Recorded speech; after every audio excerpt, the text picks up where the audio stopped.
ਅੱਜ ਭਾਈ ਮਨਮੀਤ ਸਿੰਘ ਭੁੱਲਰ ਦੀ ਆਤਮਿਕ ਸ਼ਾਂਤੀ ਵਾਸਤੇ ਅਤੇ ਸ਼ਹੀਦ ਕਰਤਾਰ ਸਿੰਘ ਸਰਾਭਾ ਅਤੇ ਸ਼ਹੀਦ ਭਾਈ ਮੇਵਾ ਸਿੰਘ ਲੋਕਫੋਕੇ ਜਿਨ੍ਹਾਂ ਦਾ ਸਾਲਾਨਾ ਬਰਸੀ ਦੇ ਸੰਬੰਧ ਵਿੱਚ ਅੱਜ ਅਖੰਡ ਸਾਹਿਬ ਦੇ ਭੋਗ ਪਾਏ ਗਏ ਨੇ। ਗੁਰਦੁਆਰਾ ਪ੍ਰਬੰਧਕ ਕਮੇਟੀ ਅਤੇ ਸਮੁੱਚੀ ਸੰਗਤ ਦੇ ਸਹਿਯੋਗ ਨਾਲ ਵੱਲੋਂ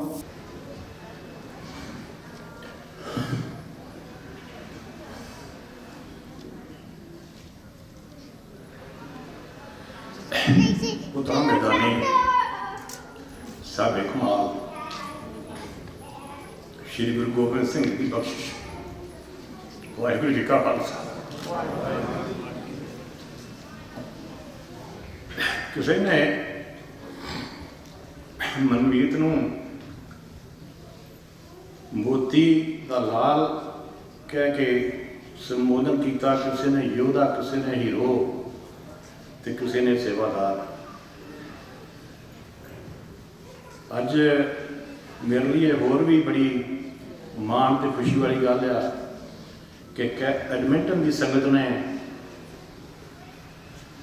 ਪਤਾ ਨਹੀਂ ਸਾਡਾ ਪਰਿਵਾਰ ਜਾਂ ਮਨਮੀਤ ਡਿਜ਼ਰਵ ਕਰਦਾ ਸੀ ਕਿ ਨਹੀਂ, ਪਰ ਤੁਸੀਂ ਮਨਮੀਤ ਨੂੰ ਕਰਤਾਰ ਸਿੰਘ ਸਰਾਭਾ ਤੇ ਸ਼ਹੀਦ ਭਾਈ ਮੇਵਾ ਸਿੰਘ ਲੋਕਫੋਕੇ ਦੇ ਨਾਲ ਖੜਾ ਕਰ ਦਿੱਤਾ। ਇਹ ਤੁਹਾਡੀ ਵਡਿਆਈ ਹੈ।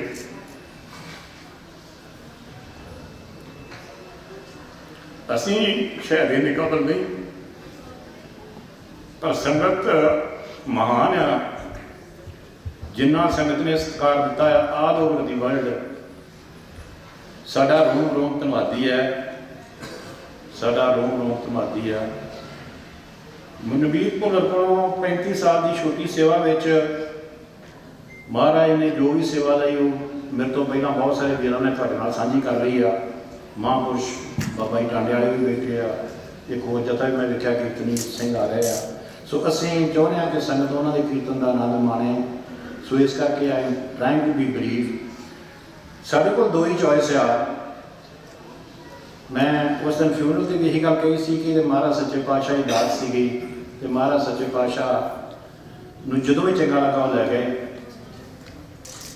ਪਰਿਵਾਰ ਦੇ ਵਿੱਚ ਵੀ ਨੈਚੁਰਲ ਗੱਲ ਆ, ਜਵਾਨ ਪੁੱਤ ਦਾ ਜਾਣਾ ਬੜਾ ਔਖਾ ਸੀ ਅਤੇ ਮੈਂ ਪਰਿਵਾਰ ਨੂੰ ਵੀ ਇਹੀ ਗੱਲ ਕਹੀ ਸੀ ਕਿ ਤੁਹਾਡੇ ਸਾਹਮਣੇ ਅਜੇ ਥੋੜ੍ਹੇ ਚਿਰਾਂ ਵਿੱਚ ਵੇਖੋ ਕਿੰਨੇ ਲੋਕਾਂ ਦੇ ਜਵਾਨ ਪੁੱਤ ਗਏ ਆ। ਅਤੇ ਮੈਂ ਉਹਨਾਂ ਦੇ ਘਰ ਜਾ ਕੇ ਵੀ ਇਹੀ ਕਹਿੰਦਾ ਰਿਹਾ, ਹੌਸਲਾ ਕਰੋ, ਭਾਣਾ ਮੰਨੋ ਕਿ ਜੇ ਅੱਜ ਸਾਡੀ ਵਾਰੀ ਆ ਗਈ ਆ ਅਤੇ ਸਾਡੇ 'ਤੇ ਵੀ ਉਹੀ ਰੂਲ ਆ ਕਿ ਅਕਾਲ ਪੁਰਖ ਦਾ ਭਾਣਾ ਮੰਨਣਾ ਪੈਣਾ ਤੁਹਾਨੂੰ ਵੀ। ਇੱਕ ਗੱਲ ਸ਼ੋਅਰ ਕਰ, ਉਹਦੇ ਉਦੇਸ਼ ਅਤੇ ਉਹਦੇ ਏਮਸ ਜਿਹੜੇ ਸੀ ਉਹ ਮੈਂ ਸ਼ੇਅਰ ਕਰਨ ਤੋਂ ਪਹਿਲਾਂ ਇੱਕ ਬੜੀ ਵਧੀਆ ਗੱਲ ਤੁਹਾਡੇ ਨਾਲ ਸਾਂਝੀ ਕਰਨੀ ਚਾਹੁੰਦਾ ਕਿ ਜਦੋਂ ਪੁਲਿਸ ਕਾਫੀ ਦੇਰ ਬਾਅਦ ਸਾਡੇ ਘਰ ਸਾਨੂੰ ਇਹ ਦੱਸਣ ਆਈ ਆ ਕਿ ਮਨਮੀਤ ਸਿੰਘ ਅਕਾਲ ਚਲਾਣਾ ਕਰ ਗਿਆ, ਅਤੇ ਜਦੋਂ ਪੁਲਿਸ ਨੇ, ਅਸੀਂ ਸਾਰਾ ਪਰਿਵਾਰ ਇਕੱਠੇ, ਓਬਵੀਅਸਲੀ ਨੈਚੁਰਲ ਗੱਲ ਆ, ਉਹ ਕਹਿੰਦੇ ਆ ਵੀ ਐਵਰੀਬਾਡੀ ਸ਼ੁੱਡ ਬੀ ਸੀਟਿੰਗ। ਅਤੇ ਮੈਂ ਉਹਨਾਂ ਨੂੰ ਕਿਹਾ ਜਾਓ ਬਹਿ ਜਾਓ, ਕਹਿੰਦੇ ਨਹੀਂ ਬੈਠਣਾ ਨਹੀਂ, ਅਸੀਂ ਖੜਿਆਂ ਖੜੇ ਨਹੀਂ, ਤੁਹਾਡਾ ਸ਼ੇਅਰ ਕਰਨੀ ਗੱਲ। ਅਤੇ ਜਦੋਂ ਉਹਨਾਂ ਨੇ ਸਾਡੇ ਨਾਲ ਇਹ ਗੱਲ ਸ਼ੇਅਰ ਕੀਤੀ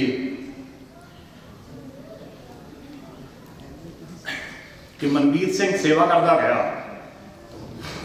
ਯਕੀਨ ਕਰਿਓ ਸਾਡਾ ਹੌਸਲਾ ਉਸੇ ਵੇਲੇ ਵੱਧ ਗਿਆ। ਸਾਡੇ ਹੱਥ ਅਕਾਲ ਪੁਰਖ ਦੇ ਅੱਗੇ ਜੁੜ ਗਏ ਕਿ ਹੇ ਮਹਾਰਾਜ ਸੱਚੇ ਪਾਤਸ਼ਾਹ, ਲਿਜਾਣਾ ਤਾਂ ਤੂੰ ਸਾਰਿਆਂ ਨੂੰ ਹੀ ਆ, ਪਰ ਸਾਡੇ 'ਤੇ ਬੜਾ ਤਰਸ ਕੀਤਾ ਕਿ ਸਾਡਾ ਬੱਚਾ ਫਿਰ ਵੀ ਸੇਵਾ ਕਰਦਾ ਹੀ ਗਿਆ।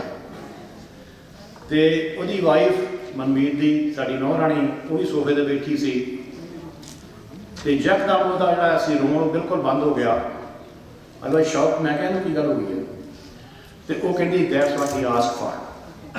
ਜਦੋਂ ਪੁਲਿਸਮੈਨ ਨੇ ਇਹ ਦੱਸਿਆ ਨਾ ਕਿ ਸੇਵਾ ਕਰਦਾ ਗਿਆ, ਅਤੇ ਉਹਦੀ ਵਾਈਫ ਕਹਿੰਦੀ ਵੀ ਮਾਈ ਹਸਬੈਂਡ ਇਜ਼ ਹੀਰੋ। ਮੈਂ ਖੁਸ਼ ਹਾਂ ਕਿ ਮੇਰਾ ਹਸਬੈਂਡ ਸੇਵਾ ਕਰਦਾ ਹੀ ਚਲਾ ਗਿਆ। ਅਤੇ ਜਿੰਨੀ ਸਟੈਪ ਉਹਦੀ ਉਸ ਵੇਲੇ ਪਤਾ ਨਹੀਂ ਕੋਈ ਮਹਾਰਾਜ ਦਾ ਕ੍ਰਿਸ਼ਮਾ ਹੀ ਸੀਗਾ। ਸ਼ੀ ਵਾਜ਼ ਆਲਮੋਸਟ ਰਿਲੈਕਸਡ। ਅਤੇ ਮੈਨੂੰ ਕਹਿੰਦੀ ਕਿ ਡੈਡ, ਕੁਛ ਚਿਰ ਪਹਿਲਾਂ ਇੱਕ ਦਿਨ ਰਾਤ ਨੂੰ ਅਸੀਂ ਦੋਵੇਂ ਇਕੱਠੇ ਹੀ ਸੀਗੇ ਅਤੇ ਉਹਨੇ ਇਹ ਗੱਲ ਕਹੀ, ਕਹਿੰਦਾ ਨਮਰਤਾ ਮੇਰੇ ਲਈ ਇੱਕ ਅਰਦਾਸ ਕਰ।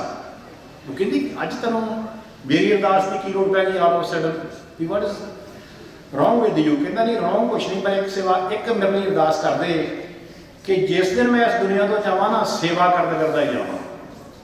ਅਤੇ ਕਹਿੰਦੀ ਅੱਜ ਉਹਦੀ ਅਰਦਾਸ ਪੂਰੀ ਹੋ ਗਈ ਆ, ਸੋ ਆਈ ਐਮ ਸੈਟਿਸਫਾਈਡ। ਸੋ ਇਹ ਮਹਾਰਾਜ ਸੱਚੇ ਪਾਤਸ਼ਾਹ ਨੇ ਬੜਾ ਪਰਉਪਕਾਰ ਕੀਤਾ ਆ। ਦੁਨਿਆਵੀ ਮਾਂ ਬਾਪ ਹੋਣ ਦੇ ਨਾਤੇ ਇਸ ਟਰੂ ਕਿ ਜੇ ਉਹ ਕਿਤੇ ਸਧਾਰਨ ਹਾਦਸੇ ਦੇ ਵਿੱਚ ਚਲਾ ਜਾਂਦਾ ਤੇ ਮੈਨੂੰ ਪਛਤਾਵਾ ਰਹਿਣਾ ਸੀ ਵੀ ਯਾਰ ਮਹਾਰਾਜ ਨੇ ਸਾਡੇ ਨਾਲ ਇਹ ਕੀ ਕੀਤਾ। ਪਰ ਸੇਵਾ ਕਰਦਾ ਕਰਦਾ ਗਿਆ। ਪਰਿਵਾਰ ਮੇਰੇ ਫਾਦਰ ਸਾਹਿਬ ਵੀ ਜੀਂਦੇ ਆ, ਮਦਰ ਵੀ ਜੀਂਦੀ ਆ, ਕਾਫੀ ਓਲਡ ਆ, ਤੇ ਉਹਨਾਂ ਨੇ ਵੀ ਬੜਾ ਮਹਿਸੂਸ ਕੀਤਾ ਜਦੋਂ ਅਸੀਂ ਪਹਿਲੇ ਦਿਨ ਉਹਦੀ ਫਿਊਨਰਲ ਹੋਮ ਦੇ ਵਿੱਚ ਬੋਡੀ ਵੇਖਣ ਗਏ ਆ। ਤੇ ਮੈਂ ਇੱਕੋ ਹੀ ਬੇਨਤੀ ਕੀਤੀ ਆਪਣੇ ਫਾਦਰ ਸਾਹਿਬ ਨੂੰ, ਮੈਂ ਕਿਹਾ ਵੇਖੋ ਪਾਪਾ ਜੀ ਕਿੰਨੇ ਐਕਸੀਡੈਂਟ ਹੁੰਦੇ ਆ, ਜ਼ਿੰਦਗੀ 'ਚ ਮੈਂ ਵੀ ਵੇਖਿਆ, ਤੁਸੀਂ ਵੇਖੇ ਆ, ਅੱਖਾਂ ਬਾਹਰ ਆਈਆਂ ਹੁੰਦੀਆਂ ਆ, ਸੋਜ ਪਈ ਹੁੰਦੀ ਆ, ਚਿਹਰਾ ਵੇਖਣ ਵਾਲਾ ਨਹੀਂ ਹੁੰਦਾ, ਤੇ ICU 'ਚ ਪਏ ਹੁੰਦੇ ਲੋਕ। ਤੇ ਆਪਾਂ ਨੂੰ ਉਹਨਾਂ ਨੇ ਕਹਿਣਾ ਸ਼ੀਸ਼ੇ ਨਾਲ ਹੀ ਵੇਖ ਲਓ ਜੀ, ਤੁਸੀਂ ਅੰਦਰ ਨਹੀਂ ਜਾ ਸਕਦੇ।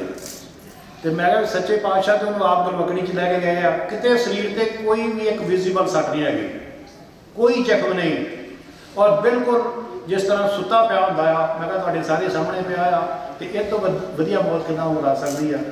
ਤੇ ਤੁਸੀਂ ਮੈਂ ਕਿਹਾ ਵਾਹਿਗੁਰੂ ਕਰੋ। ਖੈਰ ਦੁੱਖ ਤੇ ਬਹੁਤ ਆ, ਜਰਨਾ ਵੀ ਬੜਾ ਔਖਾ ਆ, ਪਰ ਜੈਸ ਮੈਨੂੰ ਫੁੱਲ ਵਿਸ਼ਵਾਸ ਹੈ ਕਿ ਪਰਮਾਤਮਾ ਸੱਚੇ ਪਾਤਸ਼ਾਹ ਆਪ ਸਹਾਈ ਹੋਣਗੇ। ਕਾਫੀ ਮੇਰੇ ਤੋਂ ਪਹਿਲਾਂ ਸਪੀਕਰਾਂ ਨੇ ਤੁਹਾਡੇ ਨਾਲ ਇੱਕ ਗੱਲ ਸ਼ੇਅਰ ਕੀਤੀ ਜਿਹੜੀ ਮੈਂ I will try to be brief ਕਿ ਲੇਟਲੀ ਉਹਦਾ ਜਿਹੜਾ ਸਭ ਤੋਂ ਜ਼ਿਆਦਾ ਇੰਪੋਰਟੈਂਟ ਮਿਸ਼ਨ ਸੀ ਉਹ ਸੀ ਅਫਗਾਨਿਸਤਾਨ ਦੇ ਹਿੰਦੂ ਦੇ ਸਿੱਖ ਵੀਰਾਂ ਨੂੰ ਰਾਈਟ ਵੇ ਬਾਹਰ ਕੱਢਣਾ। ਅਫਗਾਨਿਸਤਾਨ ਦੀ ਸਿਚੁਏਸ਼ਨ ਬਹੁਤ ਹੀ ਭਿਆਨਕ ਆ। ਉੱਥੇ ਇੱਕ ਨਿੱਕਾ ਜਿਹਾ ਸੂਬਾ ਆ, ਮੇਰਾ ਖਿਆਲ ਮੈਂ ਉਹ ਸੂਬੇ ਦਾ ਨਾਂ ਨਹੀਂ ਲਊਂਗਾ। ਉਹਦਾ ਰੀਜ਼ਨ ਇਹ ਆ ਕਿ ਜੇ ਅਸੀਂ ਓਪਨਲੀ ਉਸ ਸੂਬੇ ਦੀ ਜਾਂ ਉਹਨਾਂ ਬੰਦਿਆਂ ਦੀ ਦੱਸਣ ਲੱਗ ਪਈਏ ਤੇ ਉਹ ਬੜੇ ਖਤਰੇ 'ਚ ਆ। ਉੱਥੇ ਜਿਹੜੇ ਟੈਲੀਬਾਨ ਹੈਗੇ ਆ ਉਹ ਇਹ ਚਾਹੁੰਦੇ ਆ ਕਿ ਜੇ ਉਹਨਾਂ ਨੂੰ ਪਤਾ ਲੱਗ ਜੇ ਵੀ ਇਹ ਸਿੱਖ ਇੱਥੋਂ ਬਾਹਰ ਨਿਕਲ ਰਹੇ ਆ ਤੇ ਉਹਨਾਂ ਟੈਲੀਬਾਨ ਲਈ ਕੋਈ 100-150 ਬੰਦੇ ਨੂੰ ਕਤਲ ਕਰਨਾ ਬਹੁਤ ਵੱਡੀ ਗੱਲ ਨਹੀਂ ਹੈਗੀ।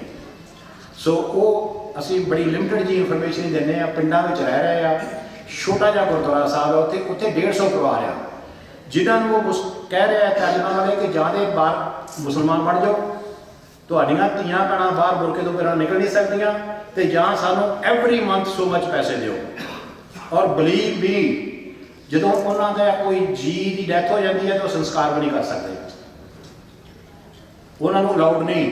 ਉਹ ਕਹਿੰਦੇ ਜੀ ਸੰਸਕਾਰ ਕਰਨ ਲਈ ਅਸੀਂ ਤੁਹਾਨੂੰ ਥਾਂ ਨਹੀਂ ਦੇਣੀ। ਔਰ ਗੁਰਦੁਆਰਾ ਸਾਹਿਬ ਜਿੱਥੇ ਨਿਸ਼ਾਨ ਸਾਹਿਬ ਆ ਉੱਥੇ ਸੰਸਕਾਰ ਕਰਦੇ ਆ। ਉਹ ਜਿਹੜਾ 150 ਪਰਿਵਾਰ ਸੀਗਾ ਉਹਦੇ ਲਈ ਸਭ ਤੋਂ ਪਹਿਲੀ ਪ੍ਰਾਇੋਰਟੀ ਸਾਡੀ ਇਹ ਸੀ ਕਿ ਉਹਨਾਂ ਨੂੰ ਗੱਲਬਾਤ ਕੀਤੀ। ਭਾਈ ਮਨਮੀਤ ਸਿੰਘ ਉਹਨਾਂ ਦੇ 5 ਬੰਦਿਆਂ ਨੂੰ ਨਾਲ ਲੈ ਕੇ ਇੰਡੀਆ ਗਏ, ਜਿੱਦਾਂ ਟਿਮ ਸਾਹਿਬ ਨੇ ਦੱਸਿਆ, ਹੋਰ ਵੀ ਕਈਆਂ ਨੇ ਦੱਸਿਆ। ਉੱਥੇ ਜਾ ਕੇ ਕੋਸ਼ਿਸ਼ ਕੀਤੀ ਤੇ ਫਾਈਨਲੀ ਉਹ ਕਹਿੰਦੇ ਵੀ ਯਾਰ ਸਾਨੂੰ ਕੈਨੇਡਾ ਜੇ ਨਹੀਂ ਗੱਲ ਬਣਦੀ ਤਾਂ ਐਟਲੀਸਟ ਪੰਜਾਬ ਜਾਂ ਕਿਸੇ ਸੇਫ ਥਾਂ 'ਤੇ ਕੱਢ ਲਓ। ਉਹ ਗੁਰੂ ਮਹਾਰਾਜ ਨੇ ਸਾਡੀਆਂ ਅਰਦਾਸਾਂ ਸੁਣ ਲਈਆਂ, ਤੁਹਾਡੀਆਂ ਅਰਦਾਸਾਂ ਕੰਮ ਆ ਗਈਆਂ, ਤੇ ਉਹ ਪਰਿਵਾਰ ਇਸ ਵੇਲੇ ਮਹਾਰਾਜ ਦੀ ਕਿਰਪਾ ਨਾਲ ਘੱਟੋ ਘੱਟ 10 ਪਰਿਵਾਰ ਹੈ ਜਿਹੜੇ ਪੰਜਾਬ ਦੇ ਵਿੱਚ ਅਫਗਾਨਿਸਤਾਨ ਤੋਂ ਪਹੁੰਚ ਚੁੱਕੇ ਆ, ਹਿੰਦੂ ਤੇ ਸਿੱਖ। ਜਿਸ ਦਿਨ ਪਹਿਲਾ ਪਰਿਵਾਰ ਪਹੁੰਚਿਆ ਤੇ ਮਨਮੀਤ ਦੀ ਇੰਨੀ ਖੁਸ਼ੀ ਸੀ, ਮੈਨੂੰ ਫੋਨ ਕੀਤਾ ਕਹਿੰਦਾ ਡੈਡੀ ਜੀ। ਮੈਂ ਕਿਹਾ ਹਾਂਜੀ ਪੁੱਤ ਜੀ ਕੀ ਗੱਲ ਆ? ਕਹਿੰਦਾ ਵੀ ਪਰਿਵਾਰ ਤੇ ਪੰਜਾਬ ਪਹੁੰਚ ਗਿਆ ਇੱਕ, ਤੇ ਹੁਣ ਦੱਸੋ ਨੈਕਸਟ ਸਟੈਪ ਕੀ ਆ? ਮੈਂ ਉਹਨਾਂ ਨੂੰ ਗੁਰਦੁਆਰੇ ਭੇਜਾਂ? ਮੈਂ ਕਿਹਾ ਨਹੀਂ ਇੱਕ ਮਿੰਟ ਹੋਲਡ ਇਟ। ਮੈਂ ਕਿਹਾ ਜਿਹੜਾ ਪਹਿਲਾ ਪਰਿਵਾਰ ਪਹੁੰਚਿਆ ਨਾ ਉਹਨੂੰ ਗੁਰਦੁਆਰਾ ਸਾਹਿਬ ਨਹੀਂ ਭੇਜਣਾ, ਉਹਨੂੰ ਆਪਣੇ ਘਰ ਭੇਜਣਾ। ਤੇ ਮੈਨੂੰ ਕਹਿੰਦਾ ਤੁਸੀਂ ਬਾਬਾ ਜੀ ਨਾਲ ਗੱਲ ਕਰ ਲਓ, ਉਹ ਮਕਾਨ ਤੇ ਬਾਬਾ ਜੀ ਦਾ ਆ, ਤੁਸੀਂ ਆਪਣੇ ਭਰਾਵਾਂ ਨਾਲ ਗੱਲ ਕਰ ਲਓ। ਮੈਂ ਕਿਹਾ ਮੈਂ ਸਾਰਿਆਂ ਨਾਲ ਆਪੇ ਗੱਲ ਕਰ ਲਵਾਂ। ਫਸਟ ਥਿੰਗ ਉਸ ਪਰਿਵਾਰ ਨੂੰ ਕਿਹਾ ਜਾਂ ਆਪਣੇ ਘਰ ਚੱਲ ਜਾਣਾ। ਤੇ ਮਹਾਰਾਜ ਦੀ ਕਿਰਪਾ ਨਾਲ ਸਾਡੇ ਕੋਲ ਸੇਵਾ ਲਈ ਉਹ ਪਰਿਵਾਰ ਸਾਡੇ ਉੱਥੇ ਘਰ ਜਿਹੜਾ ਹੈ ਰਾਜੀ ਖੁਸ਼ ਰਹਿ ਰਿਹਾ। ਇਹ ਦੱਸਣਾ ਜ਼ਰੂਰੀ ਨਹੀਂ ਮੇਰੇ ਲਈ ਕਿ ਅਸੀਂ ਸੇਵਾ ਕਰ ਰਹੇ ਹਾਂ, ਮੇਰੇ ਲਈ ਇਹ ਦੱਸਣਾ ਜ਼ਰੂਰੀ ਆ ਕਿ ਆਪਾਂ ਸੰਗਤ ਕੀ ਕਰ ਸਕਦੇ ਹਾਂ। ਸਾਨੂੰ ਤੁਹਾਡੀ ਹੈਲਪ ਦੀ ਲੋੜ ਆ। ਪੰਜਾਬ ਦੇ ਵਿੱਚ ਜਿਹੜੇ ਭਰਾਵਾਂ ਦੇ ਰਿਸ਼ਤੇਦਾਰ, ਦੋਸਤ, ਮਿੱਤਰ ਜਿਨ੍ਹਾਂ ਦੀਆਂ ਫੈਕਟਰੀਆਂ ਆ, ਪਲੀਜ਼ ਕਮ ਫਾਰਵਰਡ ਤੇ ਸਾਨੂੰ ਦੱਸੋ ਕਿ ਤੁਸੀਂ ਕਿਸੇ ਨੂੰ ਜੋਬ ਦੇ ਸਕਦੇ ਆ। ਪੰਜਾਬ ਦੇ ਵਿੱਚ ਤੁਹਾਡੇ ਘਰ ਖਾਲੀ ਪਏ ਆ, ਪਿੰਡਾਂ ਵਿੱਚ ਨਹੀਂ, ਕਿਉਂਕਿ ਪਿੰਡਾਂ ਦੇ ਵਿੱਚ ਕੋਈ ਜੋਬ ਦਾ ਸਾਧਨ ਹੈ ਨਹੀਂ। ਅਸੀਂ ਚਾਹੁੰਦੇ ਹਾਂ ਕਿ ਤੁਹਾਡੇ ਕੋਲ ਜੇ GD ਰੋਡ 'ਤੇ ਜਾਂ ਉਹਨਾਂ ਸ਼ਹਿਰਾਂ ਦੇ ਵਿੱਚ ਕੋਈ ਰਿਹਾਇਸ਼ ਲਈ ਰਹਿਣ ਦੀ ਥਾਂ ਹੈਗਾ ਜਿੱਥੇ ਜੋਬਾਂ ਦੀ ਓਪਰਚੁਨਿਟੀ ਆ। ਫਾਰ ਐਗਜ਼ਾਮਪਲ ਲੁਧਿਆਣਾ, ਫਗਵਾੜਾ, ਜਿੱਥੇ ਕੋਈ ਇੰਡਸਟਰੀਅਲ ਏਰੀਆ ਹੈਗਾ, ਅੰਮ੍ਰਿਤਸਰ, ਜਲੰਧਰ, ਤੇ ਸਾਨੂੰ ਉਹ ਦੱਸੋ। ਉਹ ਵੀਰ ਤਿਆਰ ਆ, ਉਹ ਕਹਿੰਦੇ ਕਿ ਅਸੀਂ 10-10, 5-5 ਜਿਹੜੇ ਜੰਗ ਬੰਦੇ ਆ ਜਾਂ ਮੈਨਸ ਹੈਗੇ ਆ, ਅਸੀਂ ਸਾਨੂੰ ਉੱਥੇ ਰਹਿਣ ਦੀ ਥਾਂ ਦੇ ਦਿਓ, ਅਸੀਂ ਉੱਥੇ ਜੋਬ ਕਰਕੇ 10-15 ਦਿਨਾਂ ਬਾਅਦ ਆਪਣੇ ਪਰਿਵਾਰ ਨੂੰ ਮਿਲਣਾ ਕਰਾਂਗੇ। ਸਾਡਾ ਕੱਲ੍ਹ ਹੀ ਮੇਰੀ ਲਗਾਤਾਰ ਅਫਗਾਨਿਸਤਾਨ ਦੇ ਸਿੱਖਾਂ ਨਾਲ, ਹਿੰਦੂਆਂ ਨਾਲ ਗੱਲਬਾਤ ਐਵਰੀਡੇ ਹੁੰਦੀ ਹੈ। ਅਸੀਂ ਉਹਨਾਂ ਦਾ ਦੁੱਖ ਸੁੱਖ ਪੁੱਛਦੇ ਹਾਂ, ਰਾਜੀ ਖੁਸ਼ ਪੁੱਛਦੇ ਹਾਂ, ਜੋ ਉਹਨਾਂ ਦੀਆਂ ਲੋੜਾਂ ਆ ਉਹ ਪੂਰੀਆਂ ਕਰ ਰਹੇ ਹਾਂ। ਇੱਕ ਨੌਜਵਾਨ ਕੈਨੇਡੀਅਨ ਬੱਚੀ, ਯੂ ਵਿਲ ਬੀ ਸਰਪ੍ਰਾਈਜ਼, ਇੱਕ ਨੌਜਵਾਨ ਕੈਨੇਡੀਅਨ ਬੱਚੀ ਜਿਹੜੀ ਮਨਮੀਤ ਨਾਲ ਕੰਮ ਕਰਦੀ ਸੀ ਉਹਨੇ ਵਲੰਟੀਅਰ ਕੀਤਾ ਆ। ਉਹ ਇਸ ਵੇਲੇ ਇੰਡੀਆ ਵਿੱਚ ਅਫਗਾਨਿਸਤਾਨ ਦੇ ਸਿੱਖ ਤੇ ਹਿੰਦੂਆਂ ਦੀ ਸੇਵਾ ਕਰ ਰਹੀ ਹੈ। ਉਹ ਮੇਕ ਸ਼ੋਰ ਕਰ ਰਹੀ ਆ ਕਿ ਬੱਚਿਆਂ ਦੀ ਪੜ੍ਹਾਈ ਦਾ ਇੰਤਜ਼ਾਮ ਹੋਵੇ। ਉਹ ਮੇਕ ਸ਼ੋਰ ਕਰ ਰਹੀ ਹੈ ਇਹਨਾਂ ਨੂੰ ਸ਼ੈਲਟਰ ਮਿਲੇ। ਉਹ ਮੇਕ ਸ਼ੋਰ ਕਰ ਰਹੀ ਹੈ ਇਹਨਾਂ ਨੂੰ ਫੂਡ ਮਿਲੇ।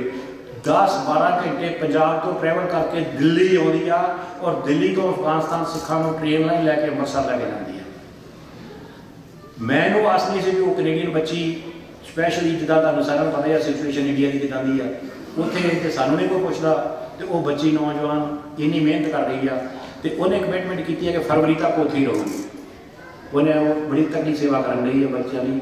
ਸੋ ਇਹ ਮੇਰੀ ਬਰੀਫ ਸੀ ਮੀਟਿੰਗ ਹੈ। ਦੂਜੀ ਬੇਨਤੀ ਹੈ ਤੁਹਾਨੂੰ, ਦੂਜਾ ਸਾਡਾ ਵੱਡਾ ਪ੍ਰੋਜੈਕਟ ਟਿਮ ਸਾਹਿਬ ਨੇ ਵੀ ਤੁਹਾਨੂੰ ਬੇਨਤੀ ਕੀਤੀ ਹੈ, ਨਰੇਸ਼ ਨੇ ਵੀ, ਪੀਟਰ ਨੇ ਵੀ, ਸਾਰਿਆਂ ਨੇ, ਕਿ ਦੂਜਾ ਸਾਡਾ ਪ੍ਰੋਜੈਕਟ ਹੈਗਾ ਕਿ ਸਾਡਾ ਅਨਦਰ 2500 ਪੀਪਲ ਜਿਹੜੇ ਉਹ ਕਾਬਲ ਦੇ ਵਿੱਚ ਆ, ਉਹ ਵੀ ਸੇਫ ਨਹੀਂ ਹੈਗੇ ਪਰ ਫਾਰ ਦੀ ਟਾਈਮਿੰਗ ਟੈਂਪਰੇਰੀ ਉੱਥੇ ਹੈਗੇ ਆ। ਉਹ ਅਜੇ ਇੰਡੀਆ ਜਾਣ ਨੂੰ ਤਿਆਰ ਨਹੀਂ ਕਿਉਂਕਿ ਉਹ ਕਹਿੰਦੇ ਸਾਨੂੰ ਪਤਾ ਇੰਡੀਆ ਵਿੱਚ ਸਾਡਾ ਕੋਈ ਫਿਊਚਰ ਹੈ ਨਹੀਂ।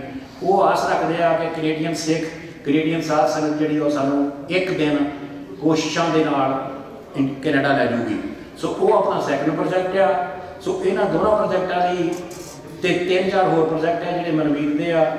ਜਿੱਦਾਂ ਮੈਂ ਪਹਿਲਾਂ ਬੇਨਤੀ ਕੀਤੀ ਕਿ ਸਾਡੇ ਕੋਲ ਦੋ ਹੀ ਚੋਇਸ ਆ, ਜਾਂ ਤੇ ਰੋਧ ਹੋ ਕੇ ਤੇ ਪਰਮਾਤਮਾ ਦਾ ਭਾਣਾ ਮੰਨ ਕੇ ਘਰ ਬਹਿ ਜਾਈਏ, ਤੇ ਜਾਂ ਜਿਹੜੇ ਵੀ ਟੂਰ ਨੇ, ਜਿਹੜੇ ਵੀ ਮਨਮੀਤ ਨੇ ਸਟੈਪ ਲਏ ਆ, ਜਿਹੜੇ ਪ੍ਰੋਗਰਾਮ ਨੇ ਸ਼ੁਰੂ ਕੀਤੇ ਆ, ਉਹਨੂੰ ਕੈਰੀ ਆਨ ਰੱਖੀਏ।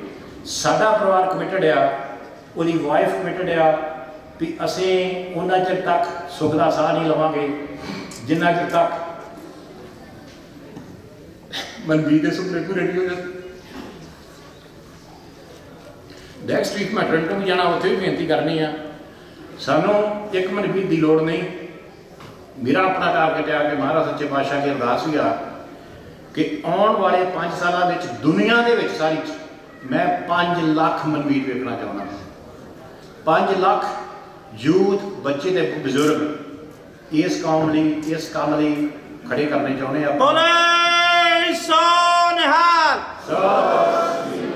ਸੋ ਇਹ ਮੇਰੀਆਂ ਥੋੜ੍ਹੀਆਂ ਜਿਹੀਆਂ ਬੇਨਤੀਆਂ ਆ। ਬਾਕੀ ਹਰ ਸ਼ਹਿਰ ਦੇ ਵਿੱਚ ਬਹੁਤ ਵਧੀਆ ਇਸ ਵੇਲੇ ਬਹੁਤ ਹੀ ਜ਼ਿਆਦਾ ਉਤਸ਼ਾਹ ਆ।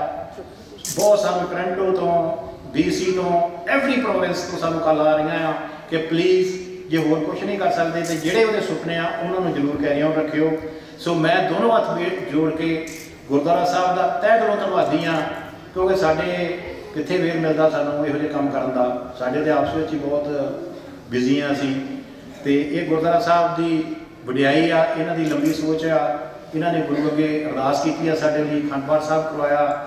ਮੈਂ ਆਪਣੇ ਪਰਿਵਾਰ ਵੱਲੋਂ ਸਾਰੇ ਪ੍ਰਬੰਧਕਾਂ ਦਾ, ਐਡਮਿੰਟਨ ਦੀ ਸਾਰੀ ਸੰਗਤ ਦਾ ਦੋਨੋਂ ਹੱਥ ਜੋੜ ਕੇ ਬਹੁਤ ਬਹੁਤ ਧੰਨਵਾਦ ਕਰਦਾ ਰਹਿਣੀ ਹਾਂ।